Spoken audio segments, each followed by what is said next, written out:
बिस्मिल्लाहिर्रहमानिर्रहीम। अस्सलाम वालेकुम dear students, welcome back to online classes.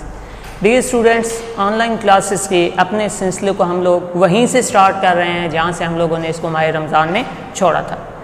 Previous हम लोगों ने 26 लेक्चर कंप्लीट किए थे और जो लास्ट 2 लेक्चर्स थे आपके वो हमारे यूनिट 5 सिंप्लीफिकेशन के लेक्चर्स थे। फर्स्ट लेक्चर जो यूनिट 5 का था उसमें आपको डीमैथ्स और बोर्ड मैथ्स रूल के बारे में बताया गया था और जो नेक्स्ट लेक्चर तो उसमें हमने एक्सरसाइज 5.1 स्टार्ट की थी। तो आज हम उसी एक्सरसाइज को आगे कैरी ऑन करते हुए एक्सरसाइज 5.1 का क्वेश्चन नंबर 2 कंप्लीट करेंगे। डियर स्टूडेंट, क्वेश्चन नंबर 2 आपके पास मैंने सामने बोर्ड पे लिख दी है। अब आपको पता है कि सिंप्लीफिकेशन में हम लोगों ने ब्रैकेट्स को और साइंस को देख के रखना होता है और उसी के अकॉर्डिंग उसको सॉल्व करना होता है। तो ब्रैकेट्स में जो रूल हम लोगों ने अप्लाई करना होता है वो कौन सा होता है आपके पास? BODMAS rule. BODMAS rule में जो बी है ये आपके पास है ब्रैकेट्स के लिए, और जो ब्रैकेट्स का पैटर्न है या जो ब्रैकेट्स की तरतीब है, जिस तरतीब से ब्रैकेट को सॉल्व करना है वो क्या है? सबसे पहले बार ब्रैकेट, फिर राउंड, फिर पैरेंथेसिस और फिर स्क्वायर ब्रैकेट। और जो डीमैथ्स रूल है यानी जिस हिसाब से हमने ऑपरेटर्स या जो ऑपरेशंस होते हैं प्लस माइनस डिवाइड या मल्टीप्लाई वाले, उसको किस हिसाब से सॉल्व करना है? तो देखें, सबसे पहले डी का मतलब है divide, M for multiply, A for addition and S for subtraction. यानी सबसे पहले हमें अगर ये सारे ऑपरेटर्स दिए जाएं तो हम डिवाइड को सॉल्व करेंगे, उसके बाद मल्टीप्लाई को, उसके बाद बारी आएगी एडिशन की और सब्ट्रैक्शन सबसे लास्ट पे होगी। तो चलिए स्टूडेंट्स क्वेश्चन को स्टार्ट करते हैं। अब देखें, ये जो क्वेश्चन है इसमें आपके पास छोटी ब्रैकेट दी गई है, बार ब्रैकेट नहीं है, छोटी ब्रैकेट। अगर बार ब्रैकेट ना हो, जो कि ज़्यादातर क्वेश्चंस में नहीं दी जाती, चंद एक क्वेश्चन का ऐसा होती है, तो सबसे पहले हमने किसको सॉल्व करना है? इस छोटी ब्रैकेट या राउंड ब्रैकेट को हमने सॉल्व करना है। तो देखें, बाकी जो वैल्यूज़ हैं ये आपके पास एज इट इज़ आ जाएंगी।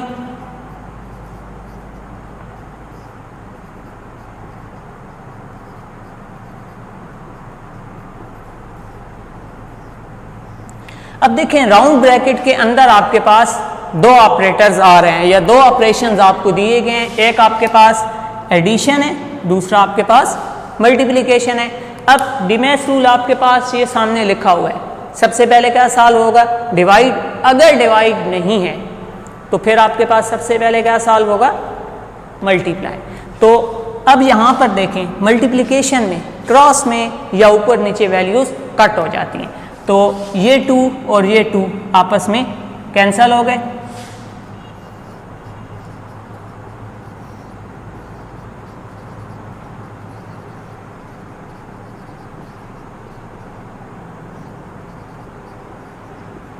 वन मल्टीप्लाई बाय 1 हो जाएगा और 3 मल्टीप्लाई बाय 1 कितना हो गया?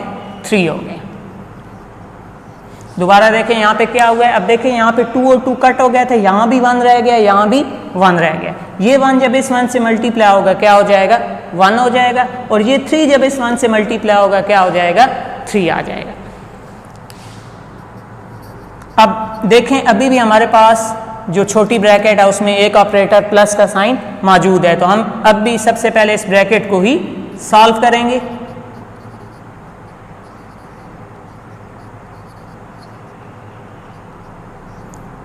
देखिए स्टूडेंट्स, आपको पता है जब भी मल्टीप्लाई या डिवाइड के साइन है तो हम क्रॉस में मल्टीप्लिकेशन या ऊपर नीचे उसकी कटिंग कर सकते हैं।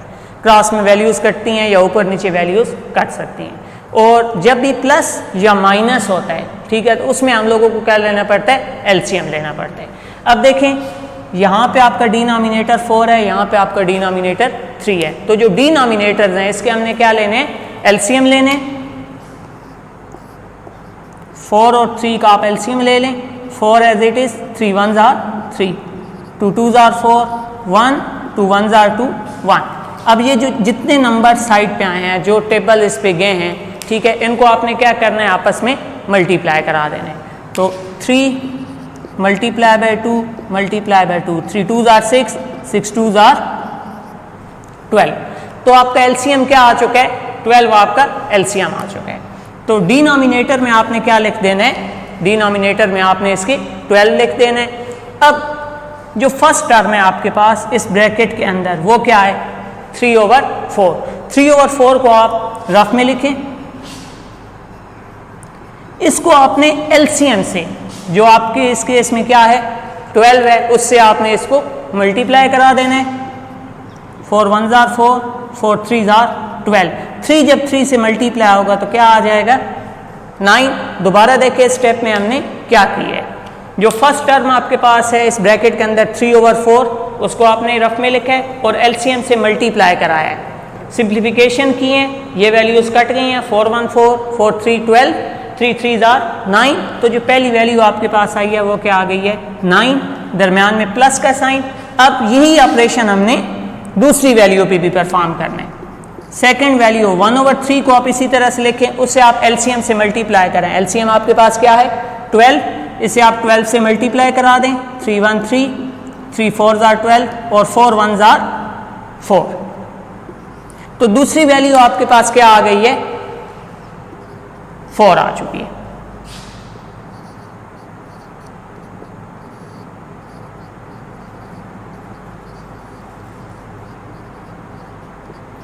नाइन प्लस 4 13 और 12।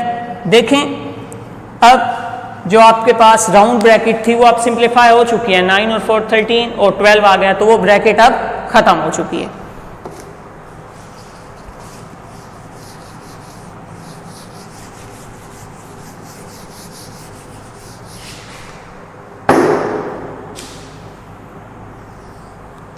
अब देखें हमारे पास राउंड के बाद जो ब्रैकेट सॉल्व होती है वो कौन सी होती है, कर्ली ब्रैकेट। तो अब हमने किस ब्रैकेट को सॉल्व करना है, इस कर्ली ब्रैकेट को सॉल्व करना है। 8/9 इसी तरह से आ जाएगा 5/3, 4/39 मल्टीप्लाई बाय 13/12। देखें दरमियान में कौन सा साइन है, मल्टीप्लाई का साइन है। मल्टीप्लाई में क्रॉस में या ऊपर नीचे वैल्यूज कट सकती हैं। तो यहाँ पे देखें 13 1 टाइम 13, 13 3 जार 39, 4 1 जार 4, 4 3 जार 12।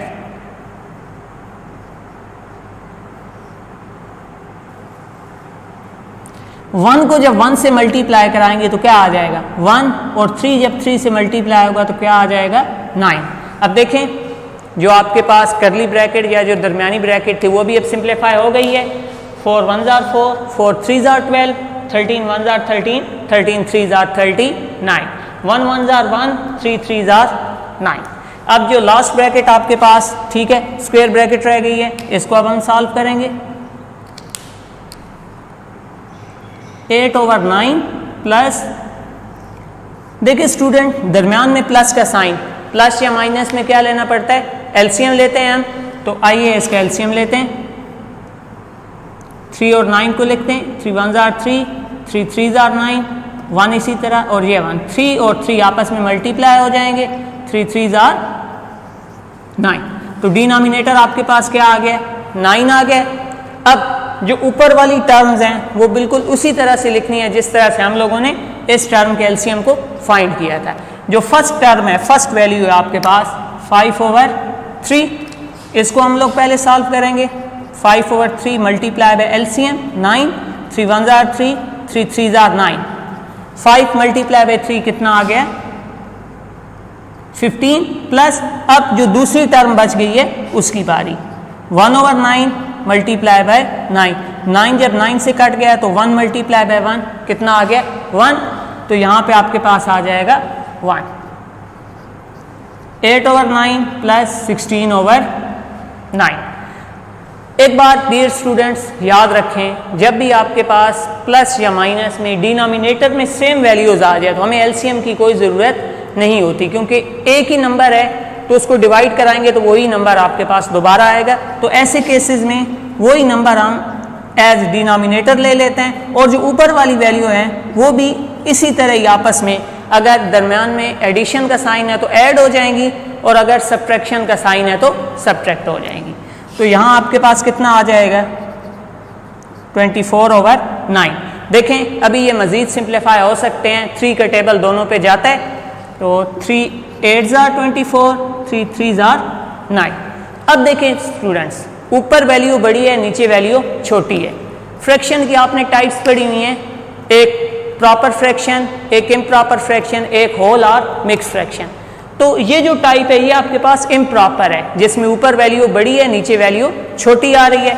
ऐसे केसेस में आपने क्या करना है, आपने इस वैल्यू को डिवाइड करना होगा। तो जो वैल्यू ऊपर है उसको आप अंदर रख दें, जो वैल्यू है नीचे है वो बाहर रख दें। 3 2s are 6 और 2।